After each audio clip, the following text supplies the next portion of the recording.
Hello नमस्कार साथियों, स्वागत है आप सभी का। दोस्तों, आज जो क्लास होने वाली है वो पशु परिचर भर्ती परीक्षा 2024 पार्ट बी में प्रैक्टिस प्रश्न को हम लेकर आ चुके हैं, जो कि अति इम्पोर्टेंट होने वाले हैं। ठीक है, प्रैक्टिस जो क्वेश्चन है वो आपके सामने रहेंगे, बहुत ही इम्पोर्टेंट और अच्छे क्वेश्चन रहेंगे। तो शुरुआत करते हैं हम क्लास की। ठीक है, प्रश्नों के साथ। पहला सवाल आपकी स्क्रीन पर बहुत ही अच्छा और इम्पोर्टेंट है, देख लीजिए। स्टॉप नोज ऊँटों की कौन सी नस्ल की प्रमुख विशेषता है? ठीक है, स्टॉप नोज ये एक ऊँटों की जो विशेषता है वो कौन सी नस्ल वाले ऊँटों की विशेषता है? ठीक है, जिसमें ऊँट की 4 नस्ल आपके सामने देखने को मिलती हैं। जैसलमेरी है, मेवाड़ी है, बीकानेरी है और कच्छी है। ठीक है, तो इसका क्या होगा करेक्ट आंसर बताइएगा। बिल्कुल, जैसलमेरी है, मेवाड़ी है, बीकानेरी है और कच्छी है। ठीक है दोस्तों, इसका जो राइट आंसर होगा तो वो होगा बिल्कुल ऑप्शन नंबर से बीकानेरी। ठीक है, स्टॉप नोज जो ये ऊँट की जो विशेषता है तो वो है बीकानेरी ऊँटों की। ठीक है, नेक्स्ट देखिए दोस्तों, अगला सवाल। घी की वसा होती हैं। ठीक है, घी की वसा होती हैं मोनोग्लाइसराइड या फिर ट्राईग्लिसराइड या फिर डाईग्लिसराइड या फिर ये सभी। ठीक है, घी की वसा होती है। ठीक है दोस्तों, घी की जो वसा होती है तो वो होती है ट्राईग्लिसराइड। ठीक है, ऑप्शन नंबर जो बी है वो अपना यहाँ पर करेक्ट आंसर हो जाता है। ठीक है, बिल्कुल। नेक्स्ट देखिए दोस्तों, बकरियां का कमर का धनुष किस तरह मुड़ जाना यानी कौन से रोग का लक्षण है? ठीक है, बकरियां का जो कमर है वो धनुष की तरह मुड़ जाना, ये कौन से रोग का नस्ल है? तो फिड़कियाँ हैं, दुग्ध जवर हैं, पशु प्लेग है या फिर खुरपका मुँह पका है। ठीक है, बकरियों की कमर है वो एकदम धनुष की तरह मुड़ जाती हैं, तो वो कौन से रोग का लक्षण है? तो बिल्कुल यहाँ पर जो हमें जो सही आंसर देखने को मिलता है तो वो मिलता है फिड़किया। ठीक है, फिड़किया रोग होता है, तो उसमें जो बकरियों की जो कमर होती हैं वो बिल्कुल धनुष की तरह मुड़ जाती हैं। ठीक है, बिल्कुल धनुष कैसा होता है आप सभी को पता ही है। नेक्स्ट देखिए दोस्तों, सवाल बहुत ही इंपॉर्टेंट और अच्छे रहने वाले हैं, तो अभी तक आपने चैनल को सब्सक्राइब नहीं किया है तो सब्सक्राइब कर दीजिएगा। नेक्स्ट देखिए, 4 नंबर सवाल है, पशुओं में आवास की उत्तम विधि है। ठीक है, पशुओं में आवास की सबसे उत्तम विधि कौन सी है? मुंह से मुंह पद्धति द्वारा या फिर पूंछ से पूंछ पद्धति द्वारा या फिर खुला आवास या फिर अर्ध खुला आवास। ठीक है, आवास में पशुओं में आवास की सबसे उत्तम विधि है तो वो दोस्तों विधि है पूंछ से पूंछ पद्धति। ठीक है, ऑप्शन नंबर सी है वो अपना बी है वो अपना यहाँ पर करेक्ट आंसर हो जाता है, यानी पशुओं का आपस में पूंछ से पूंछ पद्धति पूंछ मिलना चाहिए। ठीक है, बिल्कुल पूंछ से पूंछ पद्धति है वो इसका अपना करेक्ट आंसर हो जाता है। नेक्स्ट देखिए दोस्तों, कुड़लाकार सींग किस भैंस की नस्ल की मुख्य विशेषता है? ठीक है, कुड़लाकार सींग ये किस भैंस की नस्ल की मुख्य विशेषता है? जाफराबादी है, सूरती है, बदावरी है या फिर मुर्रा है? ठीक है, तो इसका जो सही आंसर देखने को मिलता है तो वो मिलता है जाफराबादी। ठीक है, जाफराबादी ऑप्शन नंबर ए है जो सही आंसर हो जाता है। ठीक है, नेक्स्ट देखिए दोस्तों, 6 नंबर सवाल है, बहुत ही अच्छा और इम्पोर्टेंट सवाल है।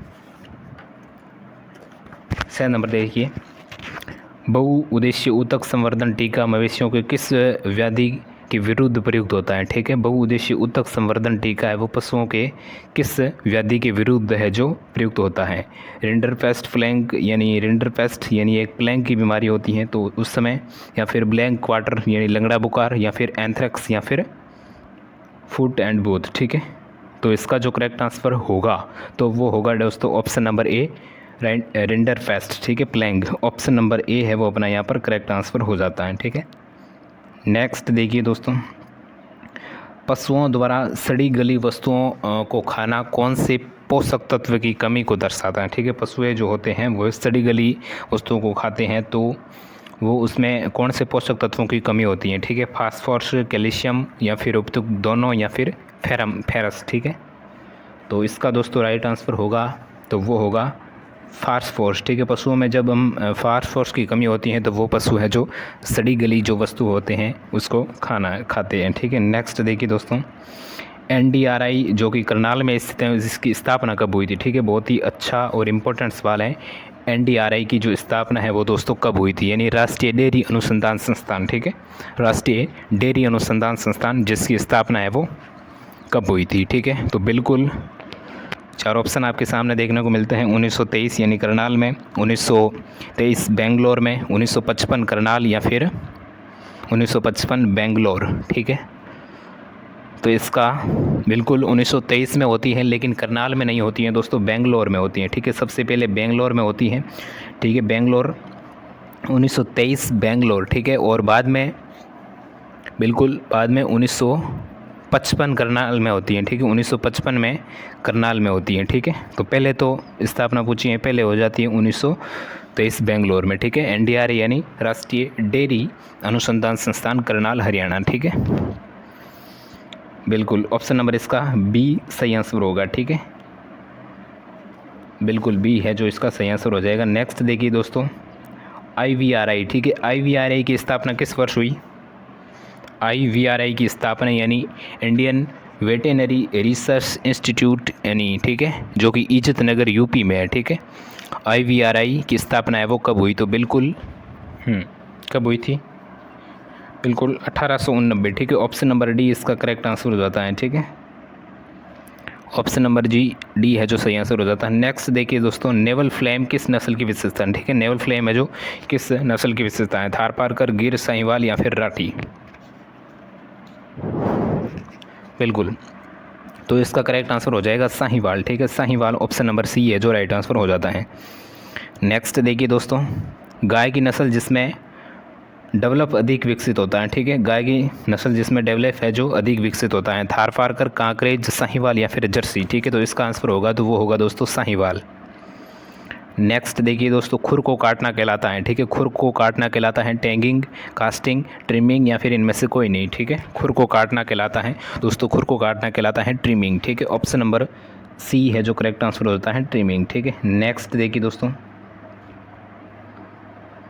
अगला सवाल नंबर 13 देख लीजिए। गाय के दूध में भैंस के दूध की मिलावट का पता लगाने हेतु कौन सा परीक्षण करते हैं, ठीक है। गाय की दूध में अगर भैंस का जो दूध है वो मिला होता है तो उसका मिलावट का पता लगाने हेतु हम क्या करेंगे, ठीक है। कौन सा है जो परीक्षण है वो करते हैं, कौन सा प्रयोग करते हैं, ठीक है। आयोडीन परीक्षण या फिर वैध परीक्षण या फिर नाइट्रेट परीक्षण या फिर हंसा परीक्षण, ठीक है। तो 4 परीक्षण के आपके नाम है जो आपके सामने है। तो इसका दोस्तों राइट आंसर होगा तो वो होगा हंसा परीक्षण, ठीक है। हंसा परीक्षण के द्वारा हम ये पता चलते हैं कि गाय के दूध में भैंस का जो दूध है वो कितना मिला हुआ है, ठीक है।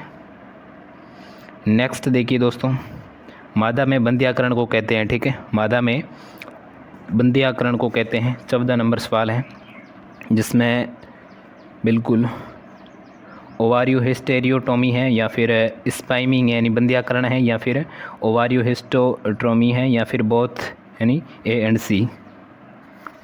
बिल्कुल, तो इसका जो हमें जो करेक्ट आंसर देखने को मिलता है तो वो मिलता है A एंड C यानी ऑप्शन नंबर डी है जो सही आंसर देखने को मिलता है, ठीक है, जिसमें A और C। नेक्स्ट देखिए दोस्तों खुर्रेरा क्या कार्य है, ठीक है। खुर्रेरा का कार्य है त्वचा की चमक बढ़ाना, बाहरी परजीवी का नियंत्रण या फिर रक्त का परिसंचरण या बढ़ाना या फिर उपयुक्त सभी, ठीक है। खुर्रेरा का कार्य है, खुर्रेरा का दोस्तों कार्य है तो क्या कार्य है? तो बिल्कुल यानी उपयुक्त सभी, ये तीनों कार्य है जो खुर्रेरा का है। त्वचा की चमक बढ़ाता है, बाहरी परजीवी का नियंत्रण करता है और रक्त का परिसंचरण बढ़ाता है, ठीक है, खुर्रेरा। नेक्स्ट देखिए दोस्तों दूध की गुणवत्ता का नियंत्रण करने में किसका अनुमान लगाने के लिए लैक्टोमीटर का प्रयोग किया जाता है, ठीक है। दूध की गुणवत्ता का निर्णय करने में किसका अनुमान लगाने के लिए लैक्टोमीटर का प्रयोग किया जाता है? सारीय, अम्लता, भस्म या फिर आपेक्षिक घनत्व, ठीक है। तो इसका क्या होगा? बिल्कुल आपेक्षिक घनत्व। Option number D correct answer हो जाता है। नेक्स्ट देखिए दोस्तों भारत में FMD मुख्यतः किस स्ट्रेंथ से होता है, ठीक है। बिल्कुल OC, एशिया I या फिर A। तो इसका जो करेक्ट आंसर देखने को मिलता है तो वो मिलता है O, ठीक है। Option number A O। Next देखिए दोस्तों न्यूकास्टल डिस्टेंस के नाम से प्रसिद्ध बीमारी है, ठीक है। न्यूकास्टल डिजीज़ के नाम से प्रसिद्ध बीमारी है मेरेक हैं या फिर गैम्बोरे हैं या फिर बर्ड फ्लू है या फिर रानी कहते हैं, ठीक है। तो इसका होगा बिल्कुल रानीखेत, इसका करेक्ट आंसर हो जाएगा ऑप्शन नंबर डी रानीखेत, जिसको न्यू कैस्टल डिजीज़ के नाम से भी जानते हैं। ठीक है, नेक्स्ट देखिए दोस्तों, एक झुंड की सभी गाय लगातार 2 प्रसव के बीच का अंतराल कहलाती हैं। ठीक है, एक झुंड की सभी गायों में लगातार 2 प्रसव के बीच का अंतराल कहलाता है। बिल्कुल 4 ऑप्शन आपके सामने देखने को मिलते हैं, जिसमें कैल्विंग इंटरवल है, या फिर हार्ड एवरेज है, या फिर जनरेशन इंटरवल है, या फिर कैल्विंग इंडेक्स है। ठीक है, तो इसका जो सही आंसर होगा तो वो होगा कैल्विंग इंडेक्स। ठीक है, option number D correct answer हो जाता है। नेक्स्ट देखिए दोस्तों, नदीय भैंस व दलदलीय भैंस में मुख्य अंतर होता है। ठीक है, नदीय भैंस और दलदलीय भैंस के बीच का अंतर है वो क्या होता है? त्वचा, सींग, कुबड़ या फिर गुणसूत्र। बिल्कुल इसके जो गुणसूत्रों की जो संख्या है वो दोस्तों अलग अलग होती हैं। ठीक है, यानी नदियों भैंस की गुणसूत्रों की संख्या अलग होती है और दलदली भैंसों की संख्या अलग होती है। ठीक है, नेक्स्ट देखिए, इसका जो राइट आंसर होगा तो वो होगा ऑप्शन नंबर डी। अगला सवाल देखिए, गर्भर विधि में वसा प्रतिशत ज्ञात करने हेतु दूध की कितनी मात्रा प्रयुक्त की जाती है? ठीक है, बहुत ही अच्छा सवाल है, ये भी सवाल 2 बार आ चुका है। गर्भर विधि में वसा प्रतिशत ज्ञात करने हेतु दूध की कितनी मात्रा प्रयुक्त की जाती है? ठीक है, बिल्कुल 10 मिली, या फिर 10.25 मिली, या फिर 10.75 मिली, या फिर 11 मिली। तो इसका जो राइट आंसर होगा तो वो होगा दोस्तों 10.75 मिली। ठीक है, नेक्स्ट देखिए दोस्तों, भैंस व गाय में सबसे लंबा दुग्ध काल क्रमशः किस में होता है? ठीक है, एक तरफ तो है आपकी भैंस की नस्ल होती है और दूसरी तरफ है गाय की नस्ल। ठीक है, इन दोनों में से जो दुग्ध काल यानी लंबे समय तक दूध देने वाली जो नस्ल है वो कौन सी है? ठीक है, भैंस और गाय में भैंस की नस्ल जिसमें मैसाना है, फिर मैसाना, जर्सी, यानी सभी सही है। ठीक है, जर्सी है, गिर है, मैसाना है। ठीक है, बिल्कुल, तो इसका आंसर हम देखते हैं क्या आंसर देखने को मिलता है, जिसमें देखिए भैंस की नस्ल तो हो जाएगी मेहसाना। ठीक है, तो इसमें भी मैसाना है, जर्सी तो गाय की हो जाएगी, पहले अपन को भैंस की पूछा, ये तो होगा ही नहीं। ठीक है, और गाय के सबसे अधिक दूध देने वाली तो जर्सी है। ठीक है, न कि गिर। ठीक है, गिर तो वो अपने देश की हो जाएगी। ठीक है, और ये विदेश की है, तो यहाँ पर ऑप्शन नंबर ए है जो करेक्ट आंसर हो जाता है। ठीक है, मेहसाना एंड जर्सी। ठीक है, नेक्स्ट देखिए, पशुओं में प्रजनन किस प्रकार होता है? ठीक है, पशुओं में जो प्रजनन है वो किस प्रकार होता है? प्राकृतिक जनन होता है, भ्रूण प्रत्यारोपण होता है, कृत्रिम जनन होता है, या फिर ये सभी होता है? ठीक है, तो इसका जो करेक्ट आंसर होगा तो ऑप्शन नंबर डी होगा, यानी ये सभी होते हैं। ठीक है, नेक्स्ट देखिए दोस्तों, राजस्थान में किस पशु की संख्या पिछले वर्षों की तुलना में वृद्धि हुई है? ठीक है, राजस्थान के किस पशु की जो संख्या है वो पिछले वर्षों की तुलना में जो है वृद्धि हुई है? भेड़, बकरी, ऊँट, गाय। ठीक है, तो इसका करेक्ट आंसर होगा तो वो होगा बकरी। ठीक है, बकरी है जो इसकी जो संख्या में है जो वृद्धि है वो आपको देखने को मिलती है। ठीक है, यानी option number B right answer है। नेक्स्ट देखिए दोस्तों, भेड़ को कृमि के प्रकोप से बचाने के लिए उपयोग किया जाता है। ठीक है, भेड़ को कृमि के प्रकोप से बचाने के लिए उपयोग किया जाता है एल्कोहल, अरंडी का तेल, नीला थोथा, या फिर कपूर।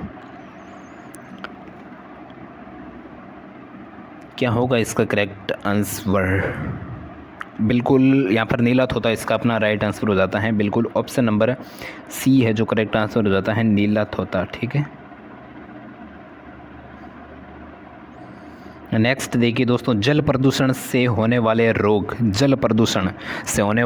कौन सा है? खुर पका, मुंह पका है, तपेदिक है, या फिर एंथ्रेक्स है, या फिर उपयुक्त सभी हैं? ठीक है, जल प्रदूषण यानी जल प्रदूषण से कौन कौन से रोग होते हैं? ठीक है, तो जल प्रदूषण से बिल्कुल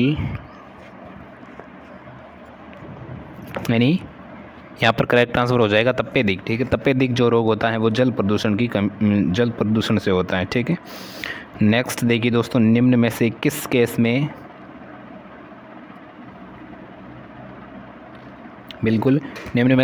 केस में आविक कवच बीमा योजना प्रभावी है? ठीक है, आविक कवच बीमा योजना प्रभावी यानी भेड़ की अप्राकृतिक मृत्यु, गेहूं की फसल को नुकसान, या फिर वाहन को एक्सीडेंट, क्षति, या फिर आग से घरेलू नुकसान। ठीक है, आविक कवच बीमा योजना ये किन से संबंधित है? ठीक है, तो ये किससे संबंधित है? ये भेड़ की अप्राकृतिक रूप से मृत्यु हो जाती है तो आवधिक बीमा योजना है, ठीक है, जिससे आप है जो आप लाभ ले सकते हो, ठीक है। ऑप्शन नंबर 1 करेक्ट आंसर हो जाता है। नेक्स्ट देखिए दोस्तों, निम्नलिखित पशु उत्पादों में से कौन सा एक राजस्थान का मुख्य पशु उत्पादक है, ठीक है। मीट है, अंडा, दुग्ध है या फिर चमड़ा है, ठीक है। तो यहाँ पर जो करेक्ट आंसर होगा तो वो होगा दूध, ठीक है। निम्नलिखित में से राजस्थान में कौन से क्षेत्र में थारपारकर नस्ल पाई जाती हैं। थारपारकर जो नस्ल की जो गायें हैं वो राजस्थान के कौन से क्षेत्र में हमें देखने को मिलती हैं, ठीक है, जिसमें पश्चिमी शुष्क क्षेत्र है, शेखावटी है, दक्षिण पूर्व है या फिर पूर्वी क्षेत्र है, ठीक है। तो पश्चिमी शुष्क क्षेत्र, ऑप्शन नंबर 1 करेक्ट आंसर हो जाएगा, पश्चिमी शुष्क क्षेत्र, ठीक है। नेक्स्ट देखिए दोस्तों, आज का अपना अंतिम सवाल है, रोजी क्या है, ठीक है।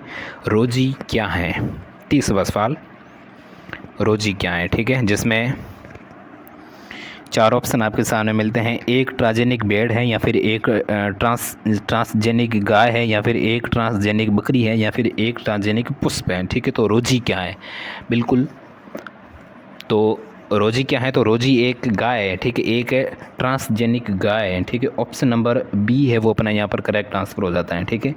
तो ये थी आज की अपनी क्लास, बहुत ही अच्छी और इम्पोर्टेंट।